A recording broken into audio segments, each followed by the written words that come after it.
Win 18! Win 19! 한!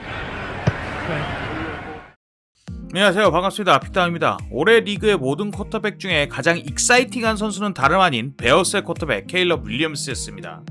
올해 개인 성적을 놓고 보면 그렇게 엄청나게 뛰어났던 해는 아니에요. 전반적으로 한 중위권 정도 수준의 성적을 보였을 뿐인데 왜 그러냐? 역시나 가장 큰 이유는 팀의 승리입니다. 전년도 1라운드 1번 픽을 가진 팀치고 꽤나 강력했던 베어스에게 1라운드 1번 픽 쿼터백으로 정말 많은 기대를 안고 팀에 합류를 했었거든요.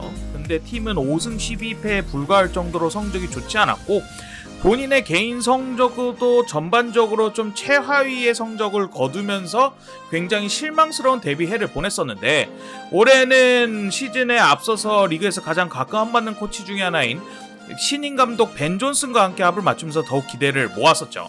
그리고 이 둘이 호흡을 맞추면서 전년도 5승 12패이던 팀은 11승 6패로 완전히 돌아섰고 플레이오프에서도 승리를 거두면서 리그에서 가장 강한 팀 중 하나가 되었습니다.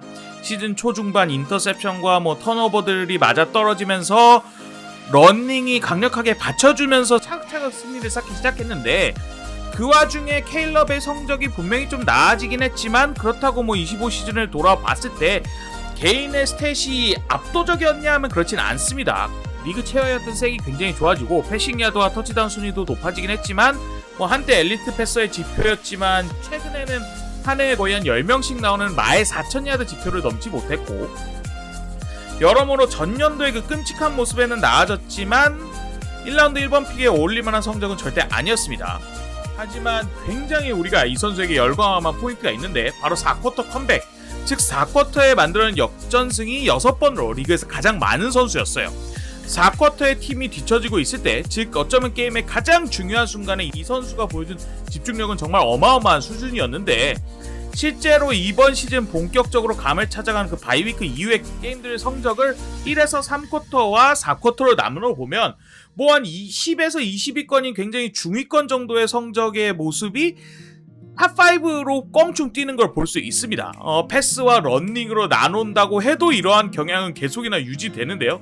특히나 이 패스 터치다운 정말 4쿼터에 이렇게 많은 터치다운을 할 수 있나라는 생각이 들 정도로 얘 4쿼터에 먹고 나오나 생각이 들 정도로 진짜 어마어마했습니다.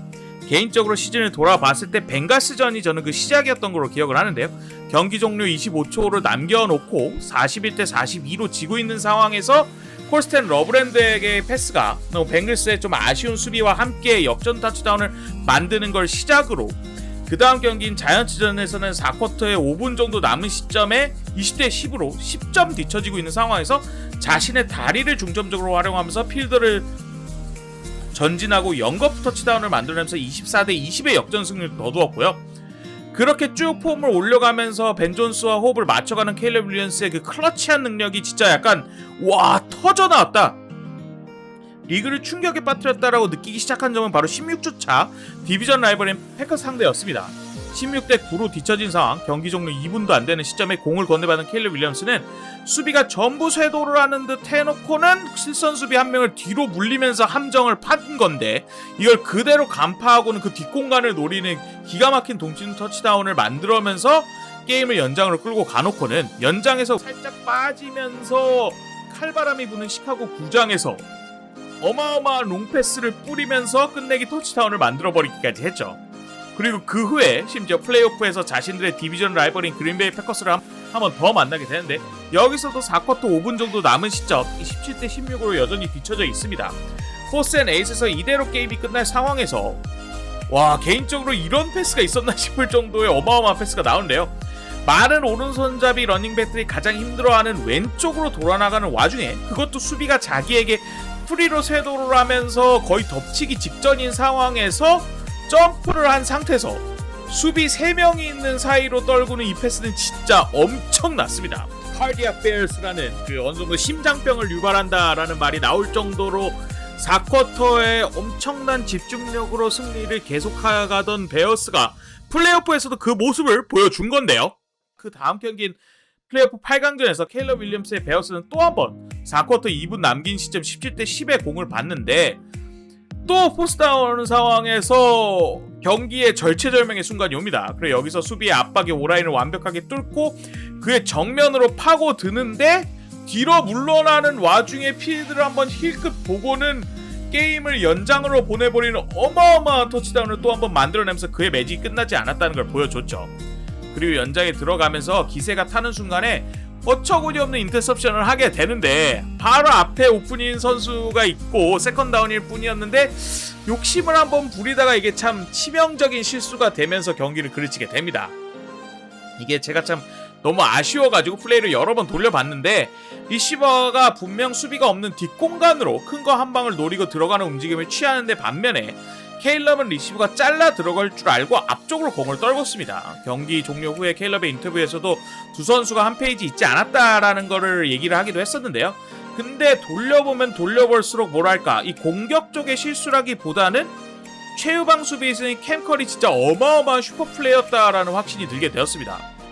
좀 더 깊게 들어가 보자면 베어스의 루트를 보면 우측의 공격 옵션 2명은 한 명은 짧게 바깥으로 치고 나가고 한 명은 중간거리에서 자리를 잡으면서 우측의 수비를 묶어놓는 역할을 해요. 그리고 좌측에서는 러닝백인 카일 모난가이를 앞쪽으로 밀어 넣으면서 블로킹과 함께 짧은 루트를 밟게 하고 왼쪽에서의 안쪽 리시버는 깊게 쭉 필드를 종적으로 늘리면서 약간 꺾어 들어가는 루트, 그리고 그 최외곽에 있는 리시버는 반대쪽 끝까지 깊게 들어가는 루트를 밟게 되는데 상대 수비는 최후방에 한 명만 든, 즉 최후방 중앙을 막고 있는 수비로 대응을 하게 되거든요.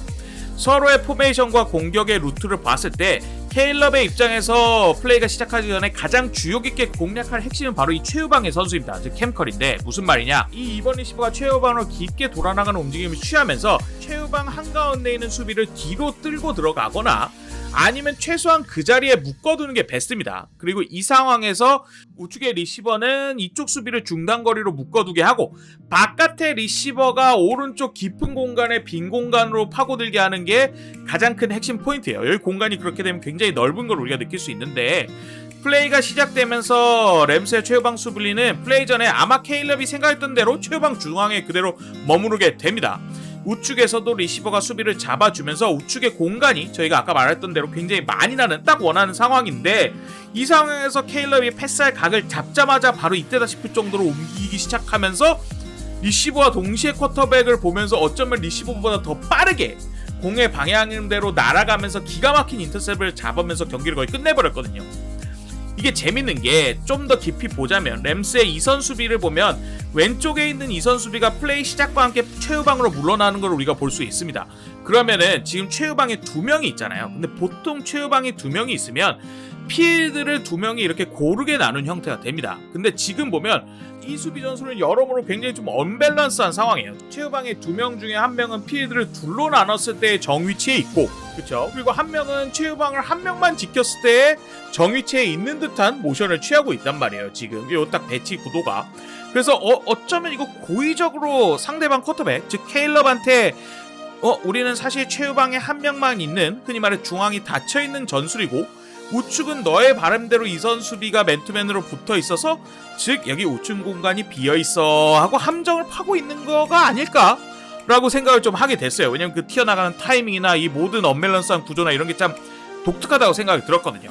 그래서 좀 경기 후 인터뷰를 좀 찾아봤는데 실제로 캠컬의 경기 인터뷰 들어보면 이게 정말 확신이라는 걸 알 수 있었습니다. 캠컬은 자신의 팀의 보조 코치인 오브리 플레전트가 자기에게 이 플레이에 대한 팁을 미리 알려주었다라고도 했는데요. 이 말을 듣고 이런 플레이가 베어스한테 전에 있었나 하고 제가 좀 생각을 해봤는데, 생각해보니까 자이언츠 전에 똑같은 플레이가 있었습니다. 보시면 소환을 한번 해볼게요. 보시면 똑같이 좌측에 3명이 있고, 특히나 여기서 가장 중요한 포인트가 아까와 같이 러닝백인 카이 모난가이가 러닝백 포지션에 있는 게 아니라 일선으로 붙어있는 걸 확인할 수 있습니다. 이게 이번 시즌 내내 모난가이 이렇게 붙어있는 상황에서 왼쪽에 3명 있는 전술 자체가, 플레이 자체가 정말 없었거든요. 그리고 오른쪽을 보면 램즈전에서는 리시버 쪽에 2명이 있었는데 그 중에 한 명을 러닝백으로 대체를 했습니다. 근데 둘이 그 달리는 루트 컨셉은 동일해요. 한 명이 이렇게 짧게 밖으로 빠지고 한 명은 중단거리에서 이선 수비를 잡아놓는 형태도 똑같고, 아까 말씀드렸듯이 좌측의 리시버들도 동일하게 한 명 안쪽에 있는 리시버는 쭉 달리면서 이 최후방 수비를 끌고 그 선수를 묶어두는 역할을 하고요. 한 명은 그 깊게 파고드는 반대쪽으로 파고드는 역할을 하면서 이 선수가 오픈이 되는 겁니다. 그 실제로 플레이가 전개되는 걸 보면 최후방의 수비가 깊게 파고드는 리시버를 따라 들어가면서 우측이 완전히 비기게 되고 케일럽이 압박을 피하는 와중에도 이 공간을 극렬하게 노리는 모습이 나오게 됩니다. 이번 시즌 내내 이러한 루트가 사실은 많이 이용됐던 게 아니거든요. 그리고 실제로 이 플레이는 성공을 하지 않았던 플레이인데 와, 이런 플레이까지 이 램즈의 수비가 정말 디테일한 부분까지 코치진이 다 신경을 쓰고 이거를 선수들한테 알려주는구나. 와, 이래서 강팀이구나라는 생각을 정말 들게 해줬어요. 여튼간에 이렇게 올해 가장 다이나믹한 쿼터백 그리고 엔터테이닝한 쿼터백의 시즌이 끝났습니다. 케일럽 윌리엄스의 시즌이 끝났는데 벤 존슨 감독과의 첫 해였고 해가 지나면서 그의 퍼포먼스는 특히나 앞서 언급됐던 그 4쿼터의 집중력이 정말 무르익었기 때문에 우리가 이 말도 안 되는 슈퍼플레이 그리고 크러치 한번 봤어요. 근데 이제는 이거를 1에서 3쿼터 내내 얼마나 꾸준하게 유지할 수 있는가 없는가가 승부일 거로 보입니다. 특히나 올해까지도 계속되는 리그 최하위 수준의 정확도는 분명 그의 커리어에서 오프 시즌에서 가장 크게 집중적으로 개선해야 될 포인트 것이라서 이러한 모든 것이 고쳐질지 진짜 완전체로 보여질지 어쩔지 26시즌이 너무 기대가 되네요. 감사합니다.